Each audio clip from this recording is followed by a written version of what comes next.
What's going on, guys? It's your boy Troy coming at you with another video. Today we have my roommates. We're just gonna be sitting here talking about social anxiety because that's just like a topic that's been on all of our heads lately, and I feel like it's very prevalent um, in our generation. So we're gonna try expanding on it and dissecting it a bit.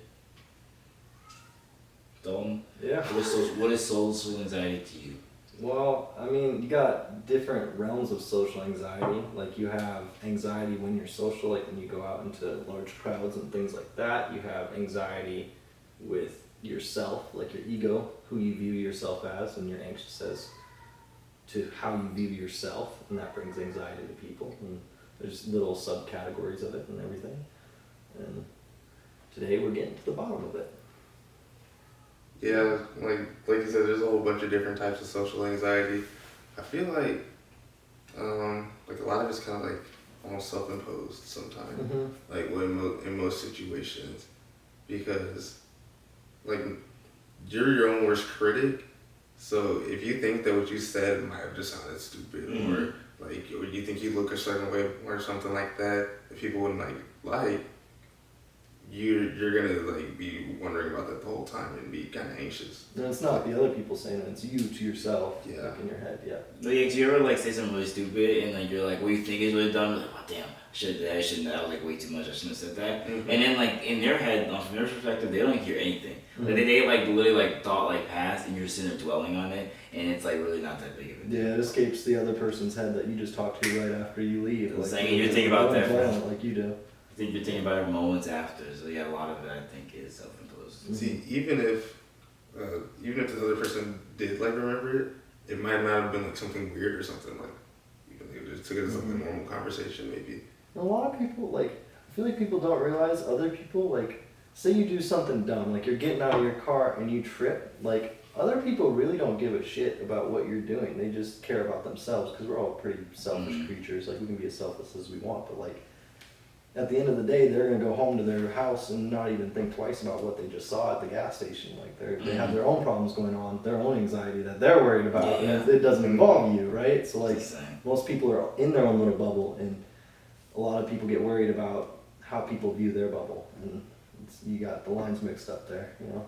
Yeah, I think how we got onto this topic of social anxiety, I brought it up to my friends because like in the past we went to a few parties, and I was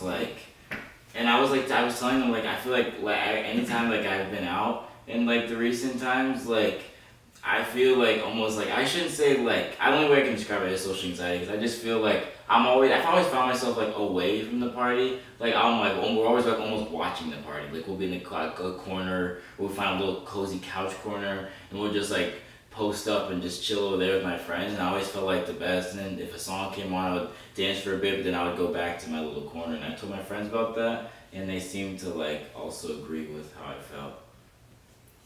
Yeah, definitely. Ever since times changed with coronavirus and everything, and like how like gatherings and stuff still aren't that normal or anything, I've definitely changed how I like vibe in different settings. Like I still feel the same like in close settings, like with my friends, with my roommates, with my like family and everything. That still feels normal. But the second it's like any type of social setting, like outside of the house or something, it just feels different since everything started. And even if it's like a mask on situation, mask off situation, no matter what, it feels different. Do you want to stay on the topic of parties?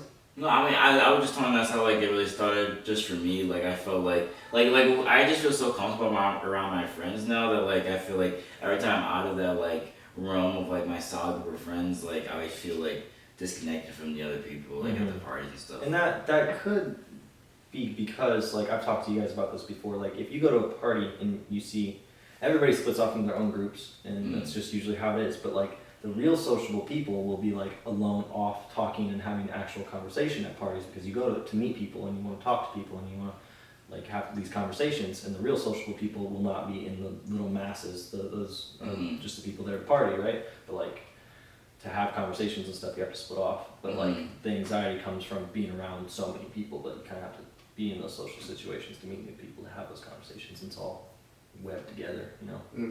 Well, yeah, because it was kind of like I feel like very connected to that just because like the fun fact, like not into like obviously the whole story, but like the first time, like one of like the first parties I ever went to at our school was giant. This was way before coronavirus, like 4 years ago or something. Like freshman year, there was literally what? I had that memory pop up on my Snapchat Yeah, the other day. Yeah. it was literally over 2,000 people were in this like field. It was like 3,000. It was fucking nuts. Like there was so many people, and then like I didn't know anybody back then. I ended up meeting Dalton at one point during the party. We ended up like chilling and sitting on the hill and talking to each other.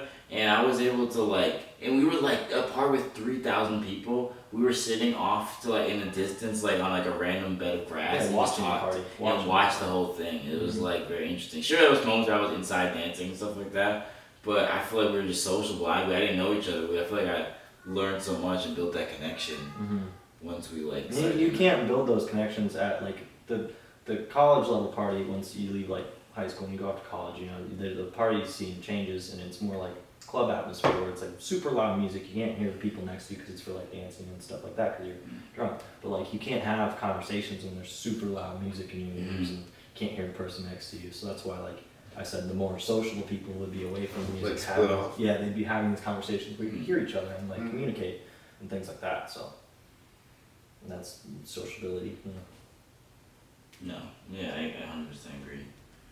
Yeah, I do realize that at parties I do kind of catch myself like splitting off with like just like one or two people at most sometimes. Just like out of nowhere, and then it ends up being for a while. You didn't intend to be like split off for that long. You just like chat for a little bit, but then it becomes like a good conversation.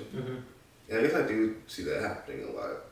I guess I am pretty sociable at parties too, so I'm always looking to meet like new people. Yeah, and that's how you meet new people. You split off and develop that like connection that you make with people. You can't do that in a little basement fucking with you gotta do that. You gotta talk to people. That's how it works. I think it's almost like I see parties like a networking almost, like a little tiny little event to meet little people. See, something you just said, there was something about like you meet people by talking to them. I feel like that's changed over the course of coronavirus because you haven't been able to go out and meet people for real. Yeah. Like, so I feel like that's part of a new part of like social anxiety.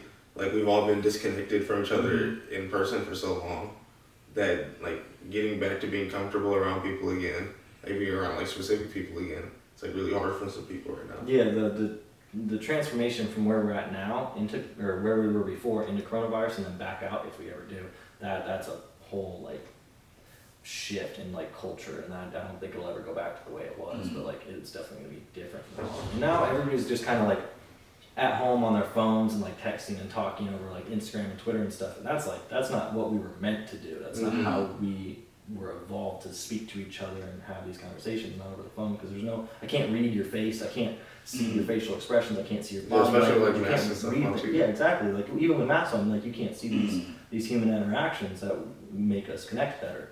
Like you have to read everything more than just the words, and when it's just like text, that's even harder. Like to make those connections. Yeah. Right? And that leads to more anxiety because you're not developing real connections. It's all just surface. That's very hard. I think we were just talking about, just how like coronavirus makes you feel like almost disconnected from like just normal human interactions that you were normally used to. Because even when you see people in public now, like the mask, all you see is eyeballs, and it's kind of weird. Like you don't really, it kind of takes like the human out of all the interactions. You're not seeing facial expression. You're not seeing like the true emotion expressed, and that's why you can never have real conversations over text message. Because I feel like it just like jumbles up your language. The message is lost in the messages. Yeah, never. Like, you just like, bro, I just type it out just like this. I like that down. I like that. No, I like that. No, it's really. I feel like your messages are never come across how you want them to in text message. Because you can't have that just little personal touch. Even your little smiley faces, they're just smiley faces. They're not real human emotions. How many muscles are in your face? A lot. There's probably a reason How why many we have some muscles in Wow. our face, right? Yeah. To express how we feel and things like that. And texting, that just gives you too much time to think through what you're going to say next. Like, that's not how real conversation works.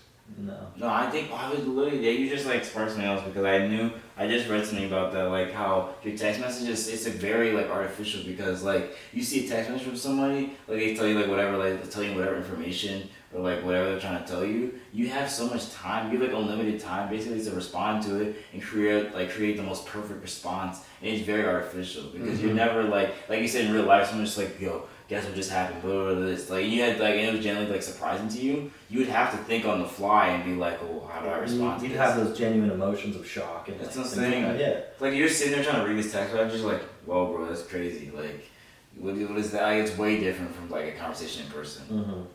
And all of those things definitely, like, I mean, look at our generation compared to the one right above us, like maybe 4 years older, not even generations, but like the age difference from like 26 to 21 to 22 where we're at, and then right below us, the people that just like are like in high school right now, like you can see that the people above us, the age group above us, grew up without phones because they are better at it than us.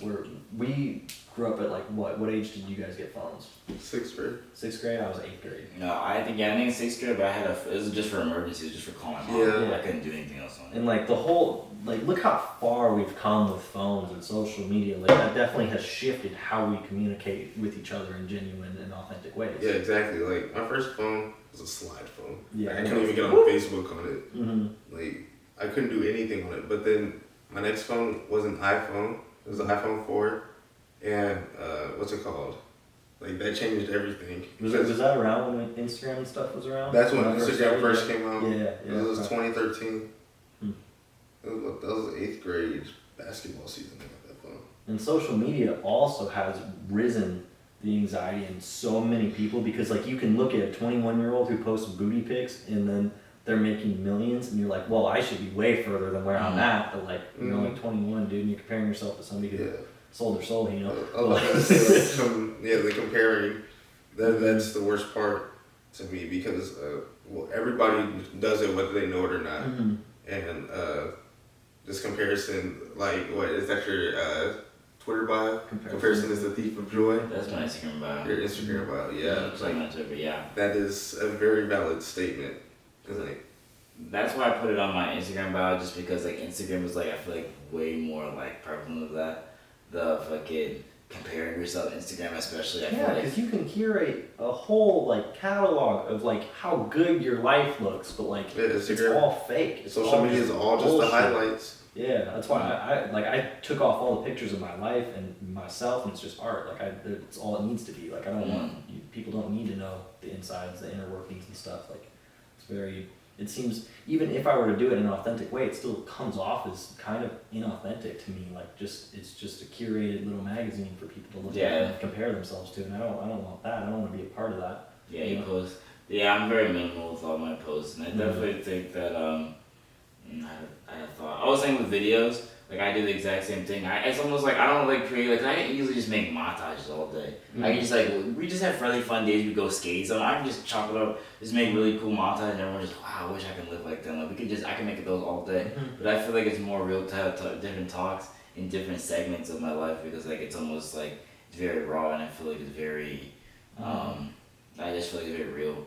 Cause in Cougar, like, and when we look back and lived in the apartment over there, I was in those like quarantine diaries when they first started, and I was like in like a pretty shit part of my life during that point. So like, and I didn't like, I chose to upload still during those times. So. I really like those. Those were good. No, it was kind of more my way of like not inventing. It was just more like it was like an outlet, just because I felt like so trapped in that moment, like in those time periods. And when you're feeling like lost. And you talk about how you're feeling lost, there's so many people that will resonate with your message and vibe with you because they're feeling lost too. And it's good to not to say like surround yourself with people who are lost because that's not good. No. But like it's good to get trying to find strength in numbers. Yeah, strength in numbers. Like you give guidance and people give you guidance back, and you work your way through this life together. And it's just like everybody's just another shoulder to lean on. Yeah. No, it's almost like you're like searching for people that are lost, but like with direction. It's almost like everybody looking for direction. You know? Yeah, like couch potatoes. Yeah, because everybody around us is like lost in their own kind of way, but like you want people to be lost that like got a map, or some guy's got intuition, like yo, I think it's this way, like, and you guys are all like. I think everybody's essentially lost for their whole life. Oh yeah, for sure. Until the final moments, you realize what you have and where you like.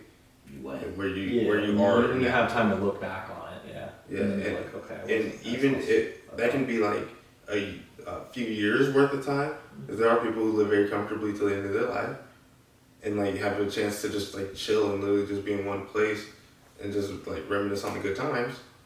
And then there are some people who aren't that fortunate. They have only a few like moments to realize this is the end. And, like, look at where they are.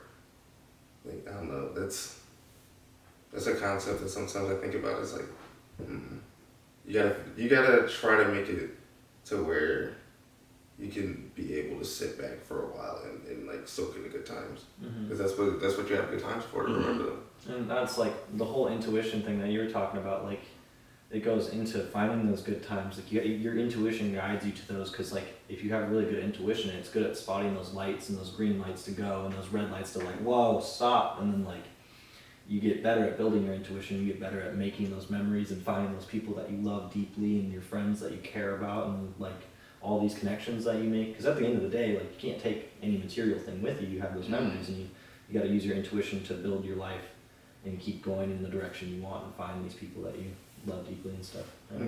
And you're talking about finding good times.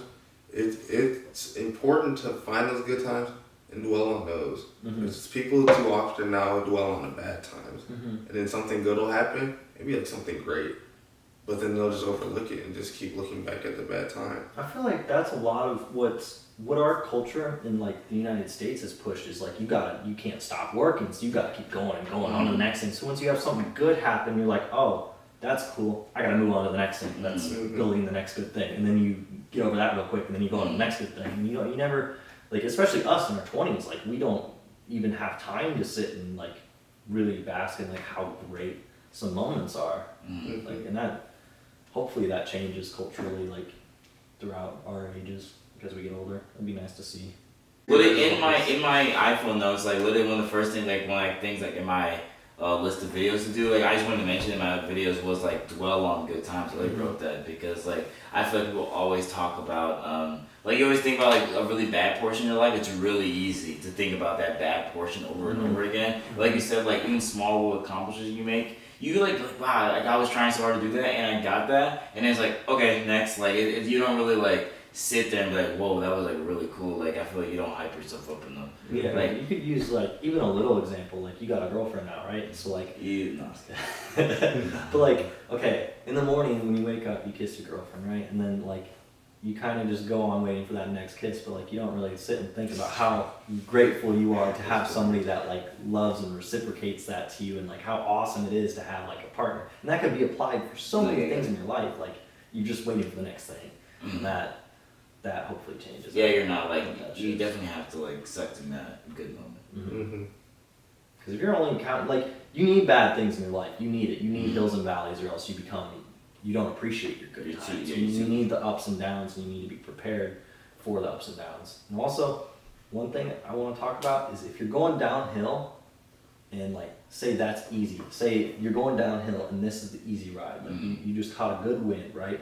Don't shoot yourself in the foot because you're not used to having good times. Because I know a lot of people that aren't like, they're not used to having these good things come to them, and then they'll self-sabotage themselves and fall face first thinking that's not what they're thinking about, like, the mindset, things are going too good right now. Yeah, things are going too like good. Something bad's gonna happen. That's and then you will something bad into happening. Yeah, and that's like shooting yourself in the foot while you're running downhill. Like, you're just gonna go straight head first in the ground, and you're gonna have a harder time going up that hill when it comes. No, I've definitely had, like, it's funny you say that, because like negative manifestation like really does exist. Cause I've done that like in my life. Like, I had a huge period of my life where I would like just think about something like really negative, and like I would like literally cause it to happen. Like, I would be thinking worst case scenario things, and just for me drawing in those like negative like emotions, it just felt like more things would just keep coming on to me. It was like I just caused that to happen. Yeah, that negative self-talk and those negative manifestations kind of just keep you down. They're like the anchors to your feet when you're trying to swim, and it doesn't help you get out of them. Like, it's good to be realistic with yourself, like, to understand that, hey man, I have some limitations, like, I'm only human. Okay. But it's also good to understand how you talk to yourself is so important, and how you treat yourself. Like, it's good to treat yourself like you are a little kid, and you don't, like, imagine how you talk to a little kid. You don't tell them all this like awful things that are about to happen. You treat them very gently, and you talk to them like very kindly, and like, try to build them up, and respectfully. And that's how you should talk to yourself, and that's how you should talk to your loved ones. Like, treat them like they're a little kid who doesn't know anything but knows everything. Like, and when I say that, I mean like They have the potential to learn everything. yeah, they have the potential to learn everything, but it's bad to assume that they've never had any hardship, but it's also bad to assume that like you know how their hardship is. Like you gotta just treat people like a little kid, man. That's what I'm saying. Yeah, treat them with love and kindness, gentle. No, yeah, I feel Treat like yourself like that. Yeah. you know what I'm saying. Also, I feel like the people also like I talked about this like I think in the past where people compare like their like down moments to other people's down moments. So like say like just because you and like someone else like say like I went through something and Kevin went through the exact same thing, just because it was easy for me like you should have been over it by now, like you shouldn't, like it's not, maybe it was way more impactful for Kevin. It's a scary game to play when you're always comparing your shitty to other people's shitty. It's not nobody wins. You're just being a dick. Like, nobody wins in that game. Like you definitely know just are rude. yeah, you definitely know people like, bro, Ryan, I was way worse than you. Like yeah, I hate people do that stuff. Like it's kind of like I used to walk 10 miles uphill in winter to school, man. Because like people like they try to like flex a struggle, like that's something to be proud of. Getting out of that struggle is something you should be proud of, but you should be working towards that instead of trying to flex that. Yeah, I've been down this low. Like that's cool, but you should be working to like improve that. Yeah, that goes into negative manifestations when you're flexing your struggle of being low, like just like live quietly and just go about your business and just handle it. You don't need to like go and broadcast all your successes to everybody.